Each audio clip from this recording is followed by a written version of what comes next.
Hello বন্ধুরা, আশা করি তোমরা সবাই ভালো আছো। তোমাদের প্রত্যেককেই আমার চ্যানেলে স্বাগত জানাই। বন্ধুরা, আজকে ক্লাসেও তোমাদের জন্য নিয়ে এসেছি একটি অনুচ্ছেদ রচনা। আজকে আমাদের এই অনুচ্ছেদের বিষয় হলো পরিবেশ দূষণ, তার প্রতিকার। তাহলে এসো বন্ধুরা, আমরা শিখে নিই এই অনুচ্ছেদটি।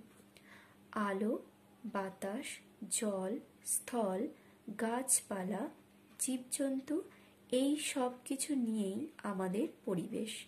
পরিবেশের এই সব উপাদানের সামঞ্জস্যের অভাবই হল পরিবেশ দূষণ। দূষণ মুক্ত পরিবেশ ছাড়া সুস্থ জীবনযাপন সম্ভব নয়। কিন্তু জল দূষণ, স্থল দূষণ, বায়ু দূষণের প্রভাবে আমাদের চারপাশের পরিবেশ আজ দূষিত হয়ে পড়েছে। জলের অপর নাম জীবন। সেই জল আজ নানাভাবে দূষিত।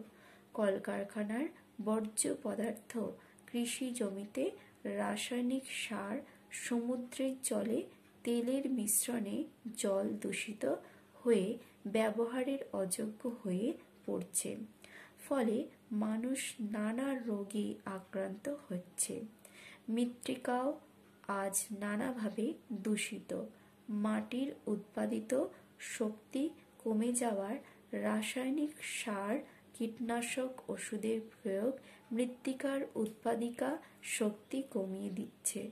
গাছপালা নষ্ট হয়ে মৃত্তিকা ক্ষয় ও বন্যার প্রকোপ বৃদ্ধি পাচ্ছে। বায়ুমণ্ডলেও দূষিত বিষাক্ত গ্যাস, ধোঁয়া, ধূলিকণা ছড়িয়ে পড়ে বায়ুমণ্ডলকেও দূষিত করছে। এর সঙ্গে রয়েছে শব্দ দূষণ।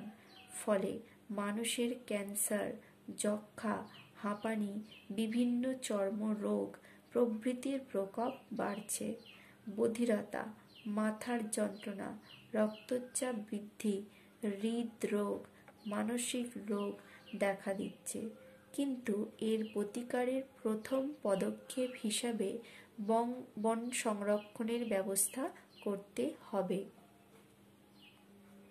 যানবাহনের ধোঁয়া নিয়ন্ত্রণের ব্যবস্থা করতে হবে। রাসায়নিক সার ও কীটনাশক ওষুধের ব্যবহার কমাতে হবে। পরমাণু বোমা বিস্ফোরণ বন্ধ করতে হবে। আর সবার আগে মানুষকে পরিবেশ সচেতন করে তুলতে হবে। পরিবেশ না দূষণমুক্ত হলে মানব সভ্যতার বিনাশ অবশ্যম্ভাবী। তাহলে বন্ধুরা, এই হলো আমাদের অনুচ্ছেদ পরিবেশ দূষণ, তার প্রতিকার।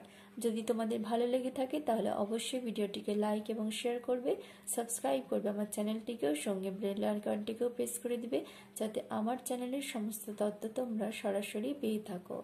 ধন্যবাদ সবাইকে।